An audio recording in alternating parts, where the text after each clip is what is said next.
An anonymous donation is a pure thing, a gift with no strings, no expectation of gratitude, no ego. It's an act of faith in a cause, not a person. For 5 years, my faith had been in the Willow Creek Foundation, and for 5 years, my anonymity had been a shield that protected a cause I believed in from a family I struggled to love. My name is Amelia Vance. By day, or more accurately, by night, Iruna Smell, fiercely independent software company that I built from scratch. We create elegant, boring, and highly profitable logistical solutions for the global shipping industry. It affords my husband, Ben, and me a life of quiet, comfortable security. Ben is a high school history teacher. He molds young minds, referees teenage dramas, and comes home smelling faintly of chalk dust and idealism. He is the best person I have ever known. His parents, Carol and Robert, are different. They are the heart and soul of the Willow Creek Foundation, a charity they founded to bring arts education to underprivileged kids in the area. On the surface, it's a noble cause. Carol, a former art teacher herself, speaks with passionate conviction about the power of creativity. Robert, a retired sales executive, handles the fundraising with a salesman's slick charm. They are pillars of their community. They are also proud, judgmental, and deeply disappointed in their son's choice of a wife. To them, I am the career woman who lured their gentle, academic son away from his potential.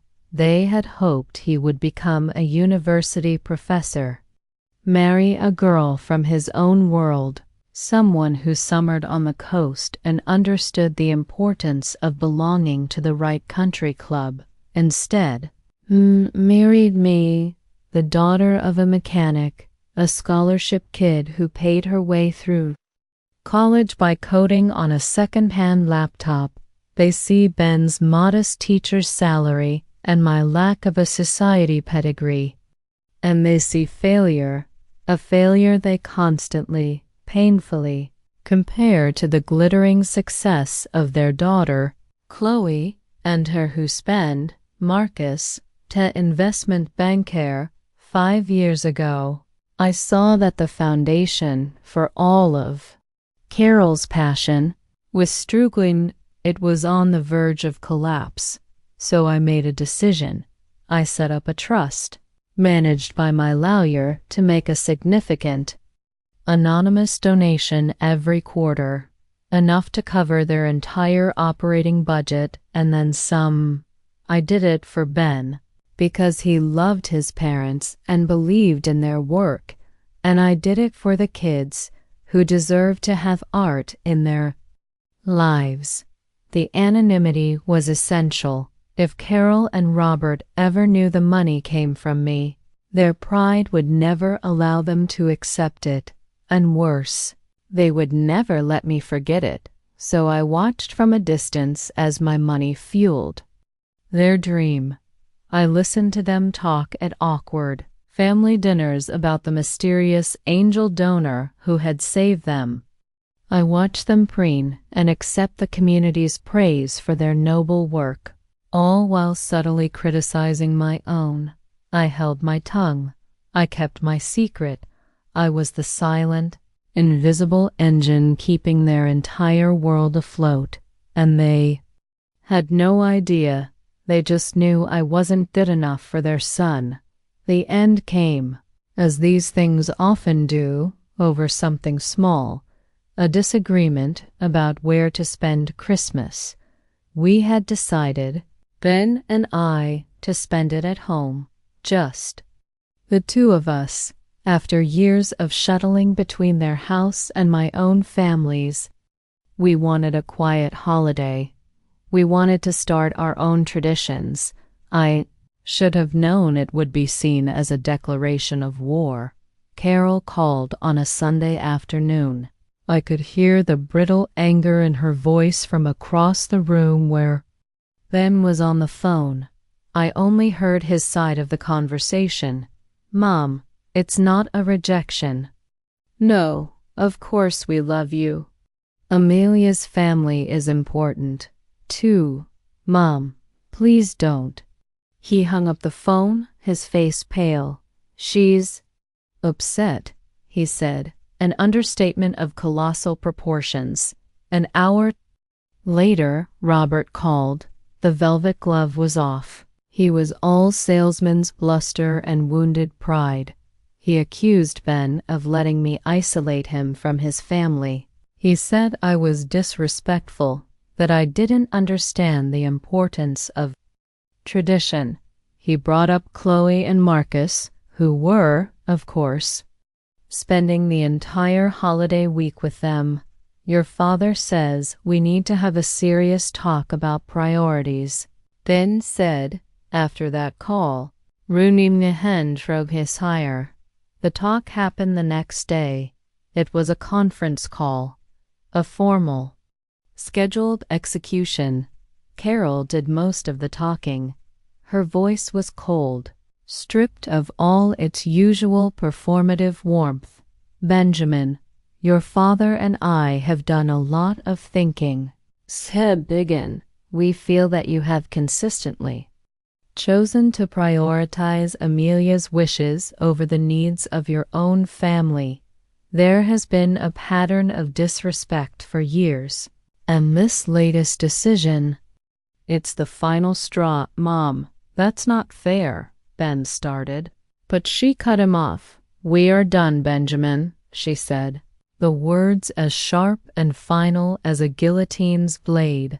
"We are done trying to maintain a relationship with someone who clearly has so little regard for us. We are cutting you off. And Amelia, too, of course." She said my name like it was something distasteful she'd found on the sole of her shoe. "What does that even mean?" Ben asked, his voice incredulous. "It means we want nothing more to do with you." Robert's voice boomed through the speaker. "No more phone calls, no more dinners, no more holidays. .. We are washing our hands of the whole situation. When you learn to show your family the respect it deserves, you know where to find us. .. But we will not be holding our breath." And then they hung up.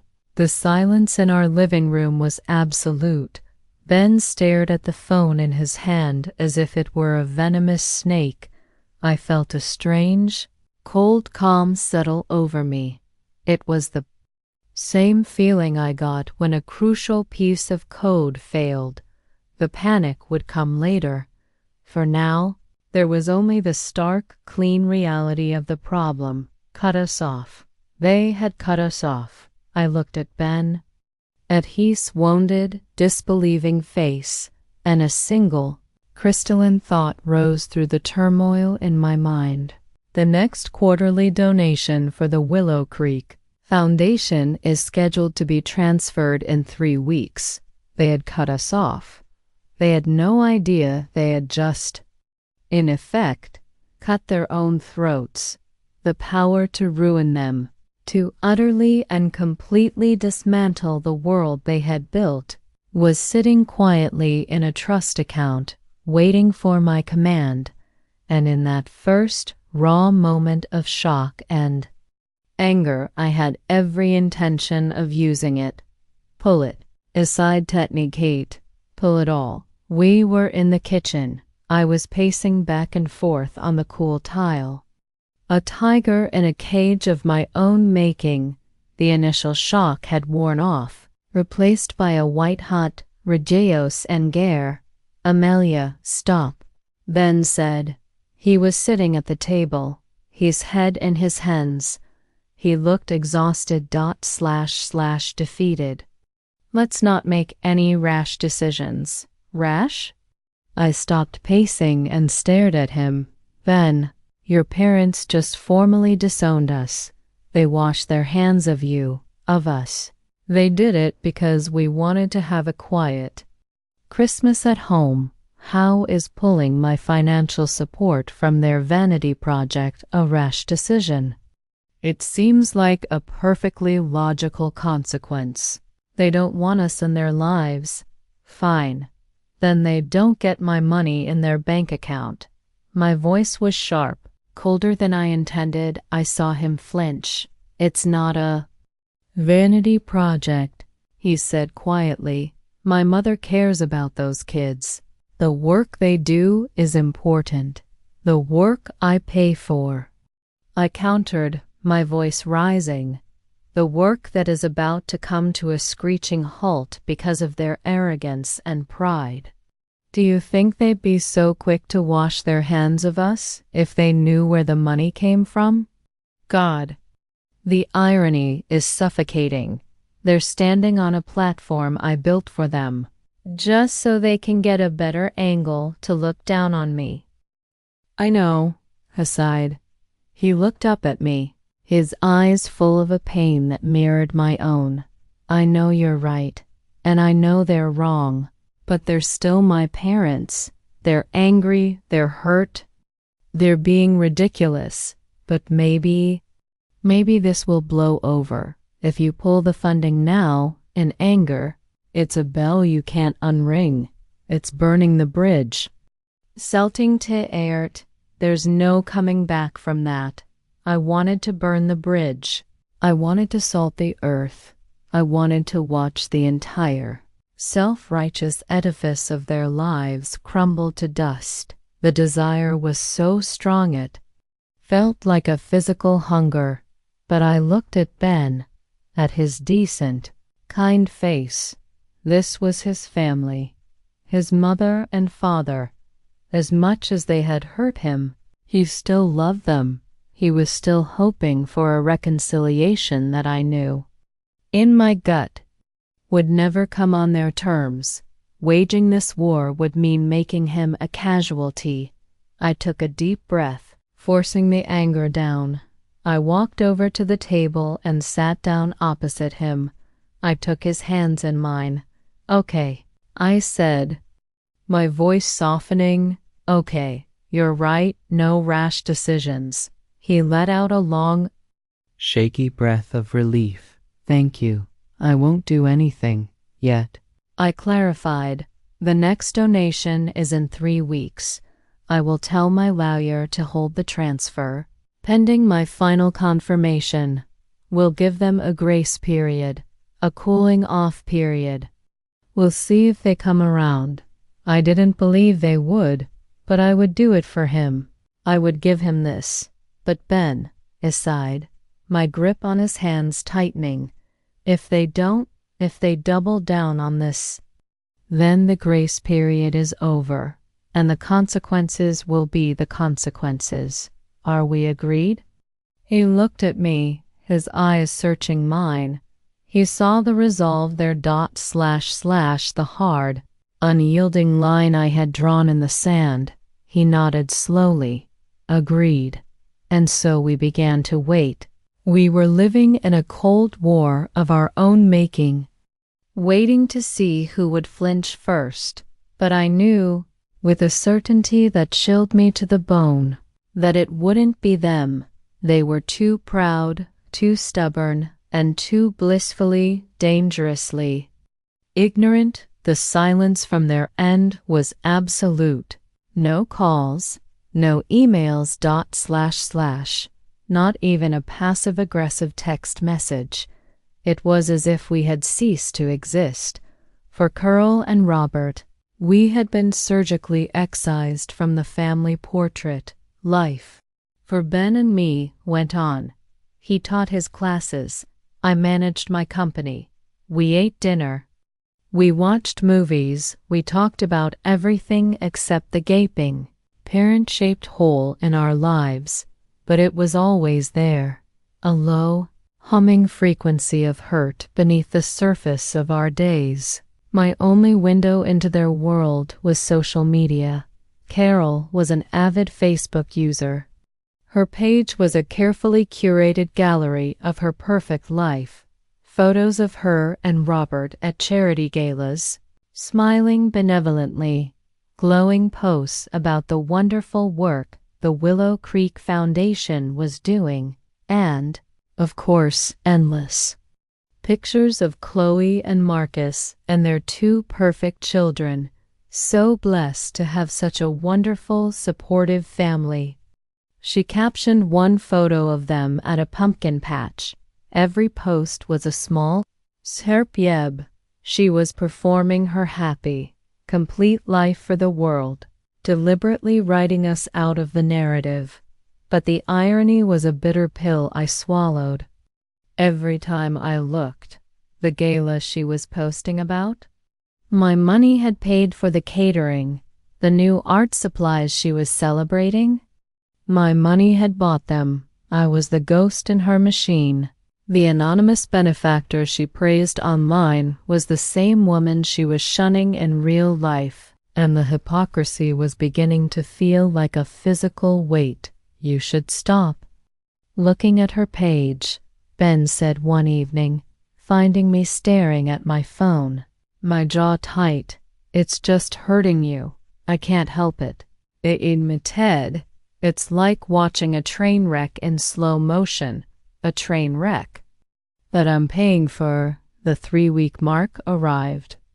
The day the next quarterly donation was due to be transferred, I had a brief, encrypted call with my lawyer. Hold the transfer, I instructed. Don't release the funds until you receive a direct, verbal confirmation from me. Understood. Heside. May I ask, is there an issue? You could say that, I replied, and ended the call. The deed was done, or rather, undone. The invisible lifeline I had extended to them for 5 years had been discreetly pulled back. The engine had been cut. Now they were coasting on fumes, and they still had no idea. A week later, the first sign of trouble appeared on Carol's Facebook page. It was a brightly colored graphic with bold text, "Help us keep the arts alive. Every dollar counts." The Willow Creek Foundation runs on the generous support of our community. Please consider donating today. It was the first time I had ever seen her make a direct, public plea for small dollar donations. Before, their fundraising had been all about galas and private appeals to wealthy patrons. This was different. This was disparate. Ben saw it, too. I saw him looking at it over his laptop, a worried frown on his face. They must be having a cash flow problem. Heside, stating the obvious. I imagine they are. He replied, my voice neutral. He looked at me. You didn't. I did what we agreed. Aside, I held the donation.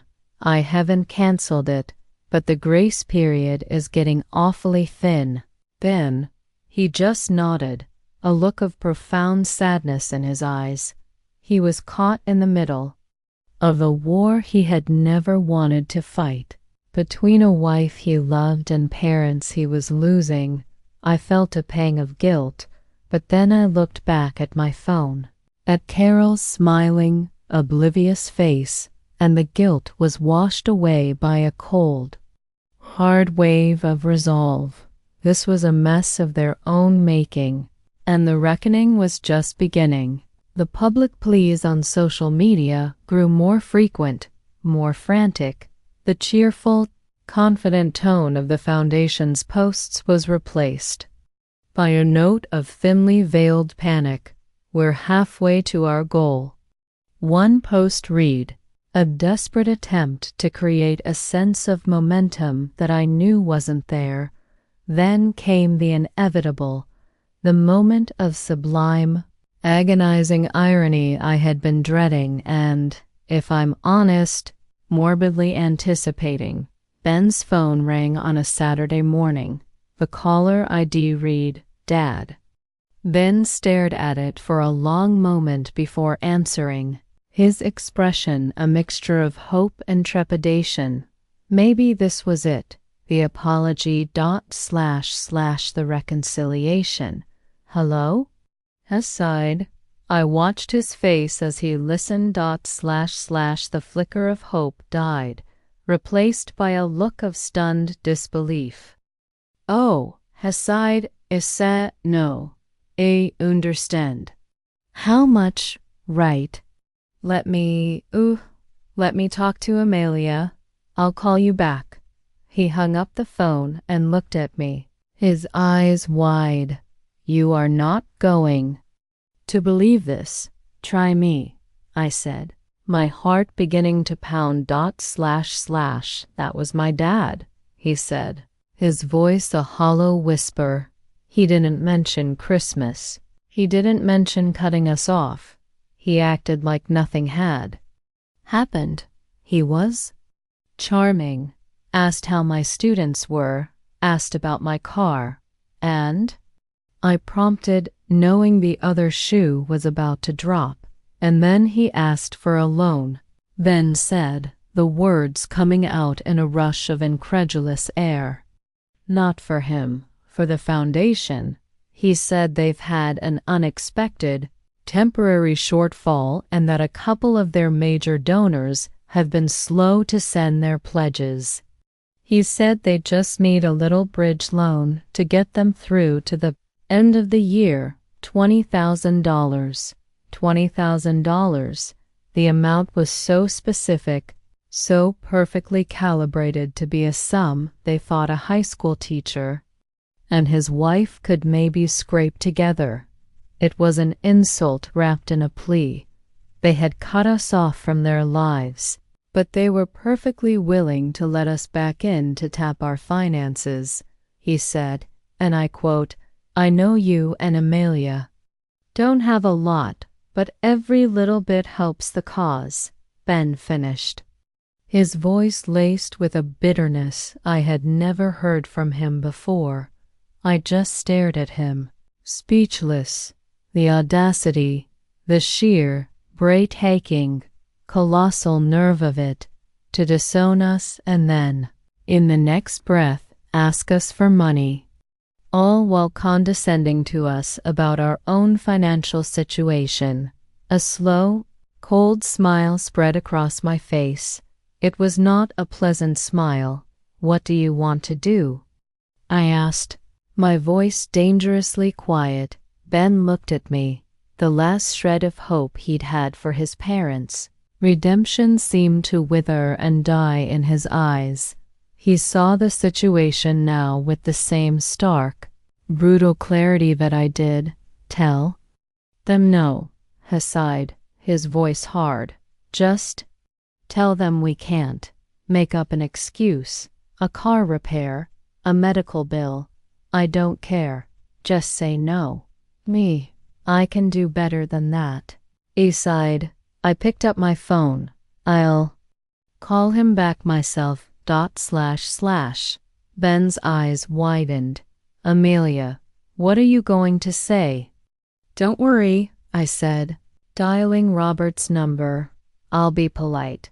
I'll just tell him that, unfortunately, our financial situation is a bit precarious at the moment, and that, given how concerned they are about our priorities, we feel it's best to focus on our own household right now. I would use their own logic, their own condescension. As a weapon, I would wrap the rejection in the language of their own disapproval. The phone rang. Robert answered, his voice booming with false bonhomie. Amelia, so good to hear from you. Did Ben tell you about our little situation?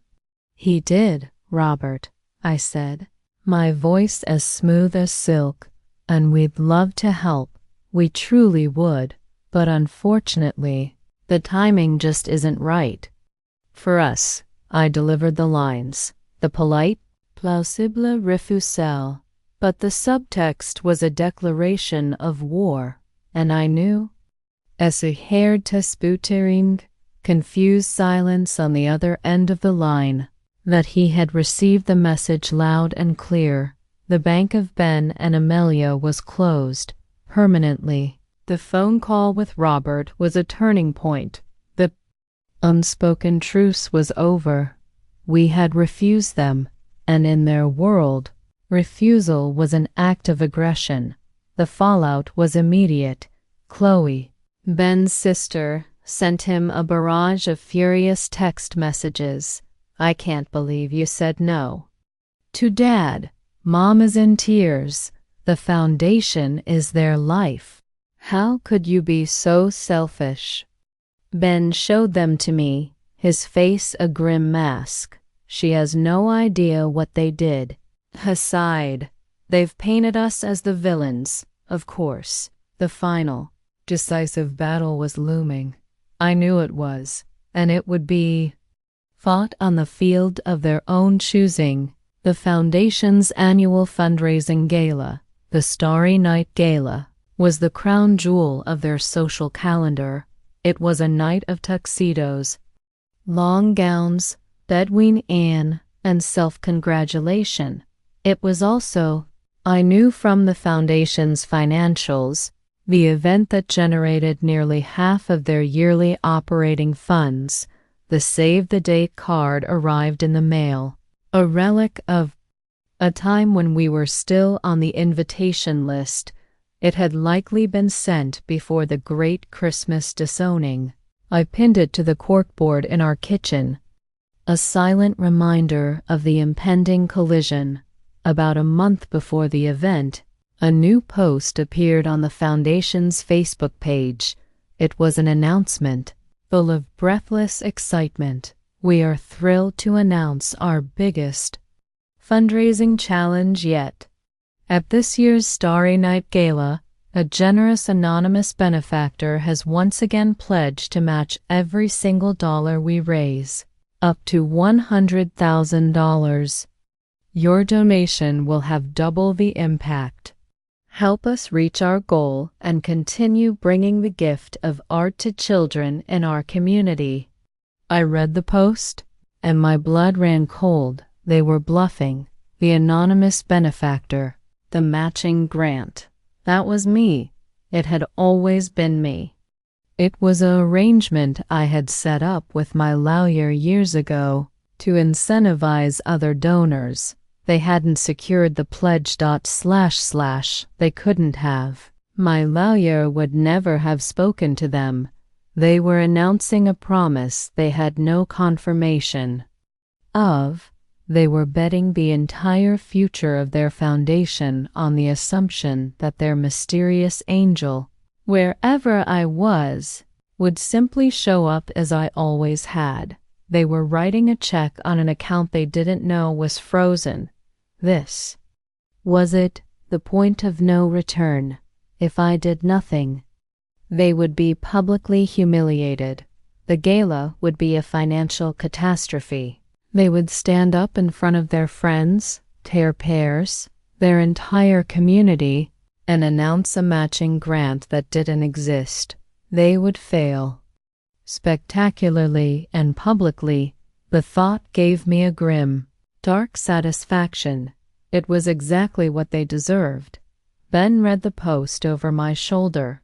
Oh, my God, he spared. They're just assuming you'll do it. They're that arrogant. It's not arrogance.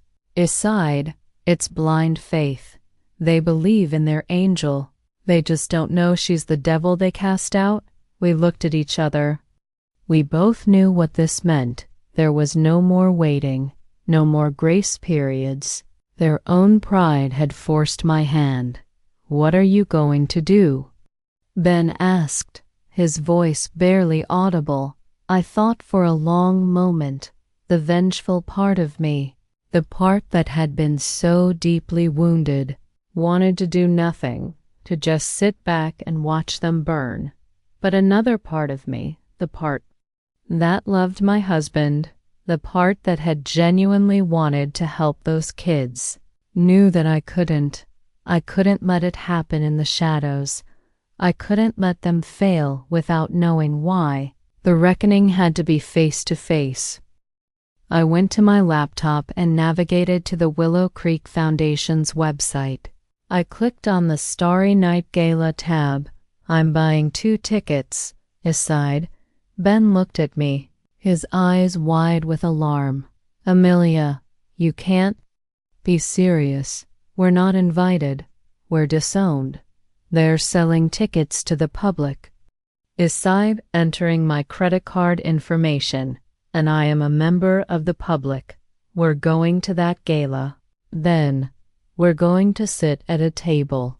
We're going to eat their mediocre chicken, and we are going to watch. And when the moment comes, when they stand up on that stage and their world comes crashing down, I want them to see my face.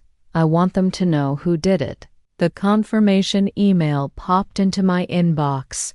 Thank you for your purchase. We'll see you at the Starry Night Gala. It's done, aside, closing the laptop. The war is coming to them. The week leading up to the gala was the longest of my life. The decision to go felt like I was holding a live grenade. My thumb on the pin, just waiting for the right moment to let go. Ben was a nervous wreck. He vacillated between righteous anger at his parents and a deep-seated dread of the impending confrontation. What if we just don't go? He scared. 2 nights before the event. What if you just release the funds? We can be the bigger people. We can just let it go. Let it go. I looked at him. Ben, they disowned you. They called you a failure. They accused me of ruining your life. They have shown not 1 ounce of remorse. All they've shown is a willingness to take our money if we're foolish enough to give it. Forgiving them now, without an apology, without any acknowledgement of what they did. That's not being the bigger person. That's being a doormat. Went to my closet and pulled out the dress I had bought for the occasion. It was a simple, elegant, black silk dress, the kind of dress that doesn't scream for attention, but quietly commands it. It was the perfect armor. I am not doing this for revenge, I said. My voice softer now. Not anymore. I'm doing this because I am done being their secret. I am done being their silent benefactor and their public disappointment. They wrote me out of their story. I'm going to that gala to write myself back in on my own terms. He saw the look in my eyes and knew there was no more arguing. This was happening, the night of the gala. The air in our house was thick with tension. I did my makeup with meticulous care. I put on the dress. I looked at myself in the mirror. I saw a woman I barely recognized. The quiet, behind-the-scenes tech CEO was gone. In her place was someone else. Someone who was about to set a fire and watch to see who survived. Ben looked handsome and miserable in his tuxedo. He paced the living room, straightening his body for the 10th time. Ready? Esked, no, he said honestly. But let's go. The gala was being held at a local country club, the one my in-laws belonged to, and we had pointedly never been invited to join. We gave our names at the registration table. The woman checking the list, a friend of Carol's, did a comical double take when she saw us. Amelia. Ben, what a surprise. Sis sighed, her smile stretched thin. We weren't expecting to see you. We bought tickets, I said sweetly. We believe in the cause.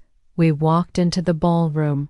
It was a sea of familiar faces from my in-laws' social circle. Heads turned as we entered. Whispers followed us like a trail of smoke. We were the outcasts, the disgraced son and his unsuitable wife. Our presence was a scandal, And then I saw them, Carol, Robert, Chloe, and Marcus. They were holding court near the silent auction tables. Carol was wearing a garish, sequin gown, a forced, brittle smile plastered on her face. Robert looked like a balloon about to pop, his face flesh. They saw us, smile froze. Robert's jaw dropped. Chloe just stared, her mouth a perfect O of shock. Marcus, to Benker, just looked. Amu said, like he was watching a particularly interesting market crash.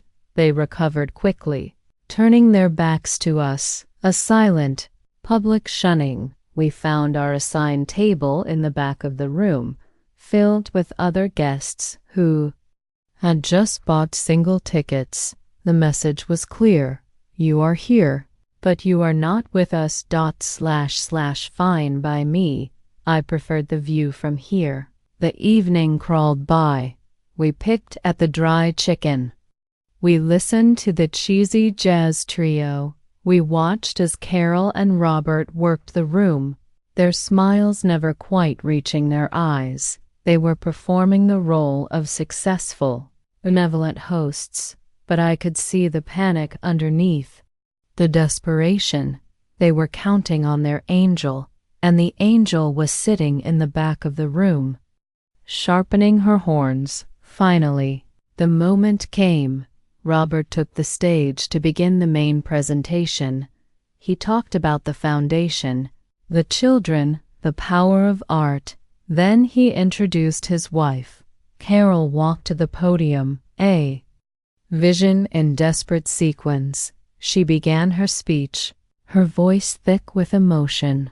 She thanked the donors, the volunteers, the community, and finally, she said, her voice trembling slightly, I want to speak about a very special partner of our foundation, an anonymous angel who, for 5 years, has been the bedrock of our work. She paused. For dramatic effect, the room was silent. This year, she continued, her voice cracking, we were thrilled to announce that this benefactor had once again pledged a matching grant of $100,000. She took a shaky breath. I leaned forward in my chair. This was it, unfortunately, Carol said, her voice dropping to a near whisper. We have not heard from them. There seems to have been a miscommunication, or perhaps their circumstances have changed, and so it is with a heavy heart that I must tell you that grant is not coming through. Our foundation is in serious jeopardy. A collective gasp went through the room. It was a masterpiece of manipulation. She was playing the victim, the noble, betrayed warrior for good. She made a final, tearful plea for donations, and as she spoke, I knew what I had to do. My original plan to confront her privately seemed insufficient. She had made this a public performance. The response had to be public, too. The auctioneer took the stage, trying to rally the stunned crowd. He started with the big-ticket item, a week-long stay at a villa in Tuscany. The bidding was sluggish. The energy in the room had died. I raised my paddle. I have $5,000. The auctioneer shouted, pointing in my general direction. A murmur went through the room. People turned to see who had made the opening bid. Chloe's husband, Marcus, seated at Tehed Teble, made a counterbid with a bored flick of his wrist. 6,000. He was trying to save face for the family. I raised my paddle again, without hesitation. 10,000, I said, my voice clear and steady. The room fell completely silent. All eyes were on me. I could feel Carol and Robert's stares like a physical weight. I didn't look at them. I kept my eyes fixed on the auctioneer. Marcus looked annoyed. He conferred with Chloe, who was glaring at me with pure venom. He raised his paddle again. 11,015. He sighed before the auctioneer could even acknowledge his bid. Ben put a hand on my arm. Amelia, what are you doing? He whispered, ending this. I whispered back. Marcus was out. He threw his hands up in a gesture of annoyed defeat. The auctioneer looked at me, his eyes wide. $15,000. Going once, going twice. Sold. To the lady at table 23. A smattering of confused applause broke out. I had just single-handedly derailed their auction. I had become the center of attention as the auctioneer moved on to the next, much smaller item. I stood up. I'm going to go pay, I said to Ben. I walked towards the payment table at the side of the stage. I could feel every eye in the room on me. I was no longer the outcast in the corner. I was the mystery woman with the $15,000 bid. And then, the moment I had been waiting for, Carol, her face a mask of fury and confusion, intercepted me before I could reach the table. What do you think you're doing? See, he said, her voice a low, venomous whisper. What is this?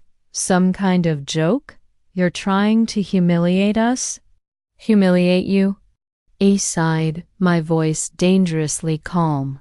No, Carol, you're doing a fine job of that all by yourself, announcing a $100,000 pledge.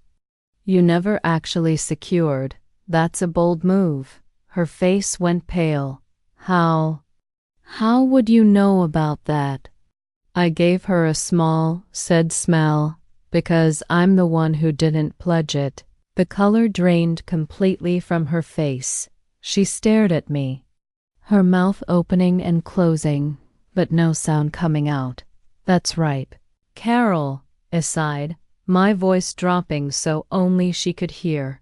The anonymous benefactor, the angel donor who has been funding your entire life for the past 5 years. It was me. It was my money.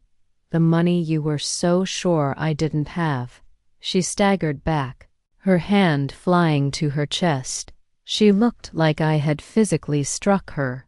But why? So whispered, her eyes wide with dawning, horrified comprehension. Why?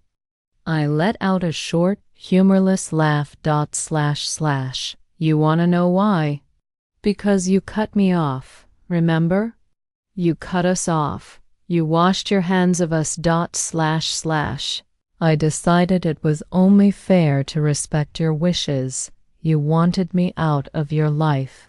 So I took myself out of your finances, too. It seems you can't have one without the other. I didn't wait for her to respond. I left her there, swaying on her feet, her world crumbling around her. I walked to the payment table, wrote a check for $15,000 from my personal account, and handed it over. Please make sure this goes directly to the arts programs, I told the stunned volunteer, not to overhead. Then I walked back to my table. I took Ben's hand. Let's go home. Aside, we walked out of the ballroom, leaving to whispers, the stairs, and the wreckage of my in-laws' lives behind us. The grenade had gone off, and the damage was absolute. The drive home was silent. The adrenaline from the confrontation was wearing off, leaving a hollow, ringing emptiness in its place. I had done it. I had pulled the trigger. The secret was out. In the most spectacularly damaging way possible, Ben stared out the window, his face illuminated by the passing streetlights. Are you okay? I asked softly. He was quiet for a long time. I don't know what I am. He finally said, I'm angry at them. I'm horrified at what they did, but seeing my mom's face when you told her. He trailed off. I know. Aside, it was brutal, but it was the truth. Was there another way? Sked, I've been asking myself that for months. He admitted, maybe, but every other path involved me staying silent, letting them continue to treat us the way they have, all while I secretly paid their bills. That wasn't a family, Ben. It was a lie, and I'm done living it. He reached over and took my hand. I know. You're right. The phone calls started the next morning. The first was from Chloe. She screamed at me for a solid 5 minutes before I calmly hung up. The second was from Marcus. He was cold, analytical. He wanted to know the structure of the trust, the exact figures / the legal ramifications. He was a banker, assessing the damage to his portfolio of family relations. The call from Robert came that afternoon. His voice was broken. All the bluster, all the arrogance was gone. He sounded like an old man. Amelia, he sighed. Carol told me. I had no idea. I know you didn't, Robert.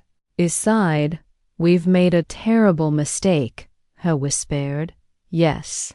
Aside, you have. There was no apology. Not yet, just a raw, stunned admission of fact. The foundation, as expected, imploded. News of the gala's disastrous ending spread through their social circle like wildfire. Donors pulled their support. The board of directors demanded an emergency meeting. Carol and Robert, stripped of their financial bedrock and their moral authority, were forced to resign. The Willow Creek Foundation, their life's work, the source of all their pride, was gone.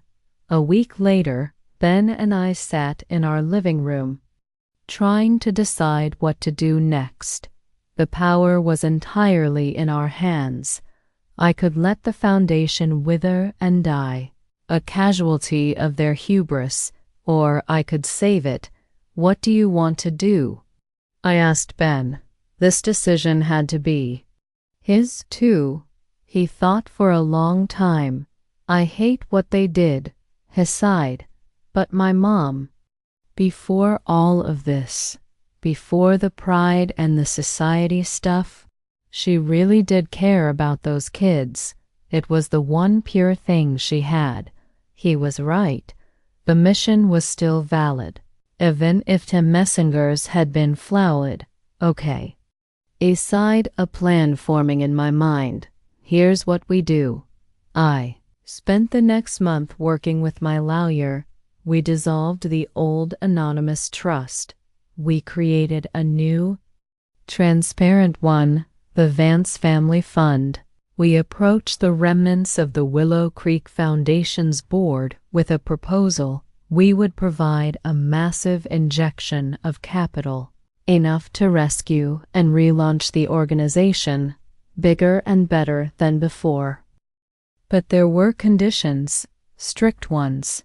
A new, independent board of directors would be appointed.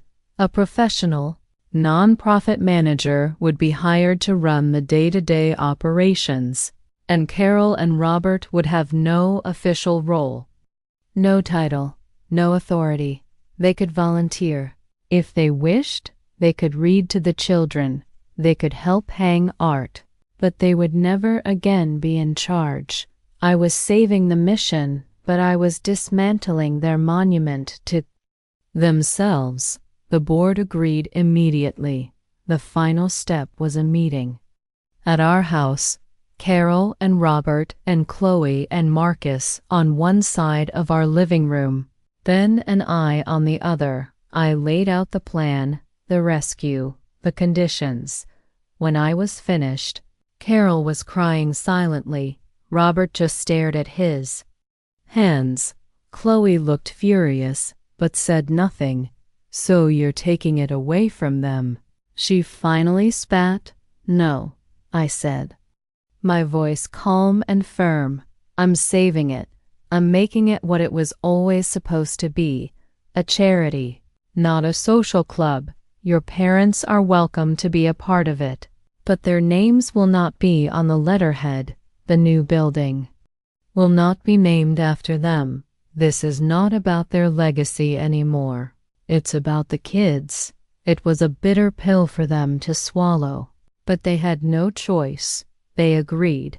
The relationship is not healed. I don't know if it ever will be. It is altered. The lies are gone. The power dynamic has been irrevocably shifted. We see them now.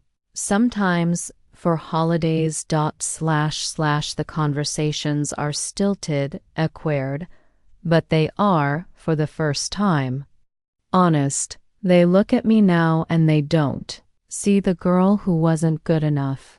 They see the woman who holds all the cards. Sometimes, let it sneak it, I think about that anonymous donation. I thought it was a pure and simple thing. But it wasn't. It was a secret, and secrets, I've learned, have a way of poisoning everything they touch. My name is Amelia Vance, and I have learned that true charity isn't about giving money.